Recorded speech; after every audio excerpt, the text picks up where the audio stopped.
안녕하세요. 이쌤의 이유는 영어의 이쌤입니다. 반갑습니다. 네, 오늘은 제목에서 보셨다시피 과연 영어로 된 영화나 드라마 또는 애니메이션을 자막 없이 여러 번 반복해서 보고 들으면 귀가 트이고 말까지 될까? 입니다. 저는 아무래도 영어 컨텐츠를 올리는 유튜버이다 보니까요. 영어 학습과 관련된 영상을 많이 보고 또 관심 있게 보는 편입니다. 셀 수 없이 많은 영어 학습 방법 중에서도 이 주제는 잊을만 하면 꼭 누군가는 한 번씩 올리는 나름 핫한 주제인 것은 분명합니다. 왜냐하면요. 죽어라 단어 외우고 시험 공부하고 생고생하는 것보다는 내가 좋아하는 영화나 드라마 또는 애니메이션을 반복해서 보는 것이 훨씬 재미있고 또 성공 가능성이 높은 학습법처럼 느껴지기 때문입니다. 자막 없이 좋아하는 영화나 드라마를 보고 영어 독학에 성공했다고 하는 사람들이 있다고 하는 반면에 백날 자막 없이 드라마 봐도 미미킹 이런 거 해도 소용없다고 하는 사람들도 많습니다. 여러 가지 예가 있겠지만 이를 예로 방탄소년단의 리더 RM군은 미국의 유명 토크쇼에서 미국의 가장 인기 있었던 시트콤이라고 할 수 있겠죠? 자, 그 제목이 프렌즈인데요. 프렌즈를 여러 번 반복해서 보고 듣고 따라함으로써 영어를 자연스럽게 배웠다고 했습니다.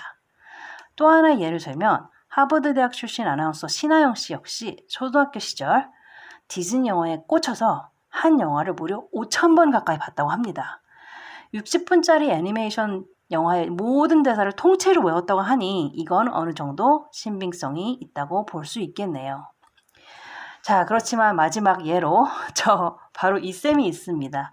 저는 어렸을 때 친구와 함께 뮤지컬 OST에 빠져서 사운드 오브 뮤직, 팬텀 오브 디 오페라, 애니, 디즈니 무비 OST 이런 수많은 OST를 반복해서 들었어요. 수도 없이요. 심지어 이유는 잘 모르겠는데 그 빅 리버이라는 뮤지컬이 있었는데 그 뮤지컬 OST는 거짓말 조금 못해서 1,000번도 넘게 들었던 것 같습니다. 하지만 안타깝게도 저는 RM군이나 신하영 씨처럼 영어 천재는 아니었나 봅니다.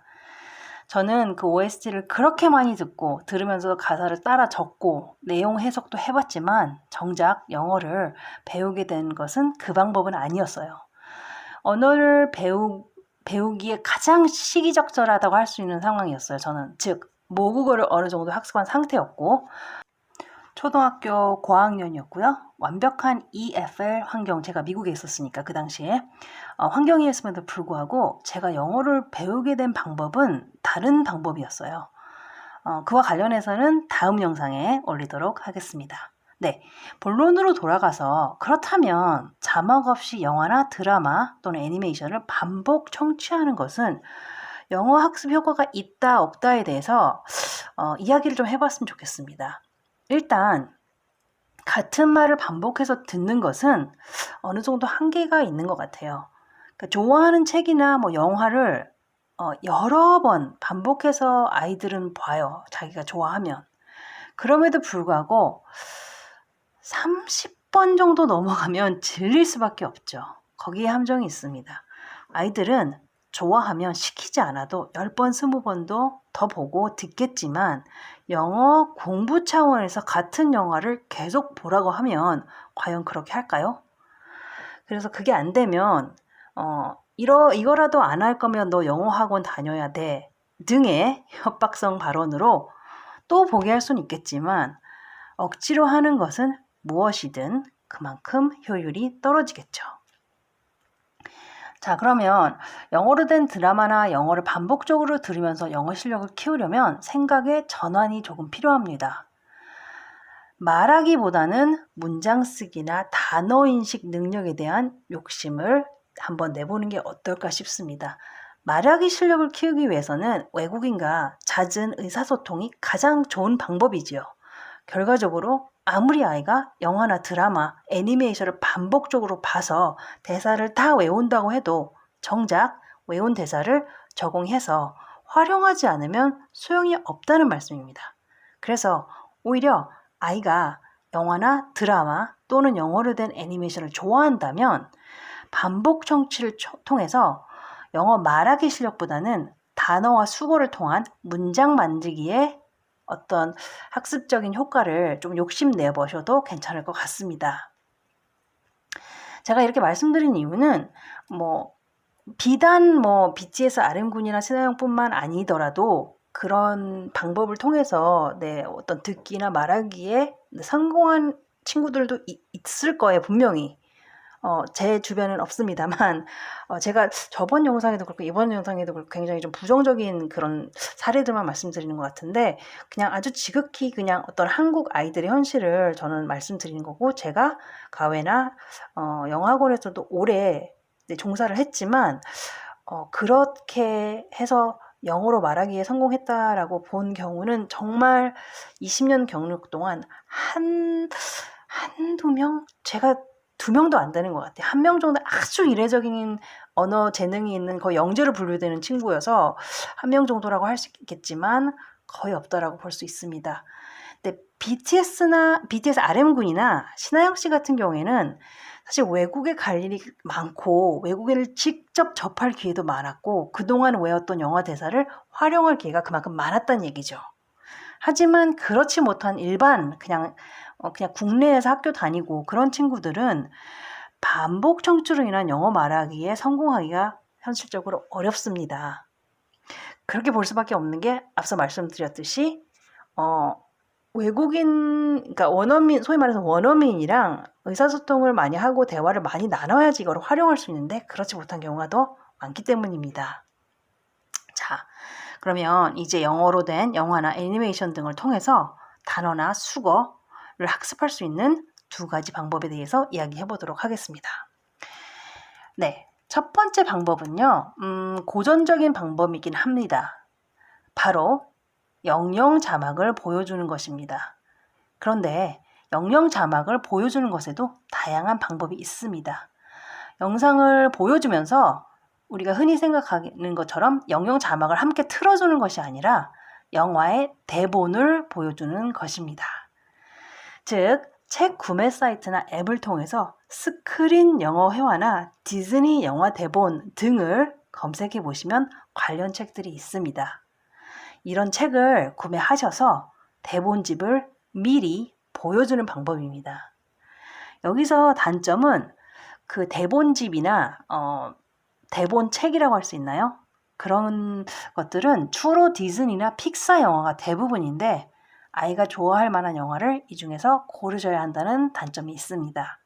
자, 운이 좋게도 아이가 좋아할 만한 영화가 있다면 DVD와 영화 대본집을 함께 사셔서 영화를 보기 전에 아이에게 책을 읽게 하는 것입니다. 자, 이 정도로도 너무 번거롭다고요? 저는 이 정도의 노력은 필요하다고 봅니다. 그냥 막연히 자막 없이 영어로 된 영화나 애니메이션을 보는 것만으로만 영어 습득이 가능하다고 생각하셨다면 생각을 조금 달리 하셨으면 좋겠습니다. 네, 2번째 방법은요, 저만의 꿀팁이라고 할 수 있는데요. 바로 유튜브를 활용하는 것입니다. 요즘에는 아이들이 TV보다 유튜브를 더 많이 보고 선호하는 경향이 있습니다. 유튜브에서 간단하고 즐겁게 영어 공부를 할 수 있는 방법을 알려드리겠습니다. 자, 바로 검색어인데요.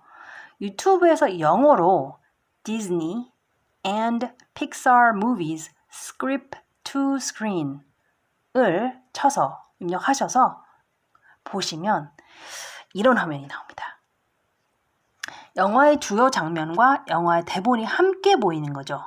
이 방법의 장점은요, 영화를 처음부터 끝까지 볼 필요가 없고요. 주요 장면 또는 감명 깊거나 인상적이었던 내용 위주로 볼 수 있다는 점입니다. 아이들이 영화를 보더라도 자신이 재미있다고 생각하는 부분에서만 집중을 하고 지루한 부분에서는 딴짓을 하는 것을 많이 보셨을 겁니다. 이런 상황이 잦은 아이라면 위에서 말씀드린 방법을 한번 시도해 보시길 바랍니다. DVD와 책을 구매하셔서 한 영화를 깊이 있게 보는 것이 가장 사실은 좋아요. 하지만 유독 지루함을 못 견뎌야 하는 아이라면 이런 학습법을 시도해 보는 것도 좋을 것 같습니다. 팁을 하나 더 드리자면 검색어에서 디즈니 앤 픽사를 빼고 스크립트 투 스크린을 검색하시면 어른들이 보는 일반 영화도 주요 장면과 대사를 함께 보실 수 있습니다. 네, 제가 그 영화 대본집을 활용하는 방법이나 유튜브에서 그 스크립트 투 스크린을 어떻게 하면 좀 더 학습적으로 적용시켜서 실제로 아이 영어 공부에 적용을 시킬 수 있을지에 대해서는 깊이 있게 들어가지 않았어요. 왜냐하면 어차피 모든 아이들은 다 자기만의 어떤 집중할 수 있는 어떤 그런 시간이라든지 그런 집중도 뭐 강도 이런 게 다 다르고 아이가 흥미있어 하는 부분 또 흥미를 어떤 부분에서 이를 잃는지 이런 게 다 다르기 때문에 이렇게 하세요 저렇게 하세요 라고 말씀드리기에는 변수도 너무 많고 제 방법이 다 옳다고 할 수 없기 때문에 이런 방법들도 있다라고 제가 이제 언급을 해드리고 이 부분의 어떤 활용 방법에 있어서는 어머니 본인이 아이와 맞춰가시면 될 것 같습니다. 자, 오늘의 내용은 여기까지고요. 궁금하신 점이나 질문 있으시면 댓글 남겨주세요. 제가 항상 저의 영어 영상이 길다는 피드백을 받아서 요즘에는 최대한 짧고 유익한 영상을 만들려고 노력하고 있습니다. 네, 그래서 오늘의 영상이 도움이 되셨거나 재미있다고 생각하시면 좋아요와 구독 부탁드립니다. 감사합니다.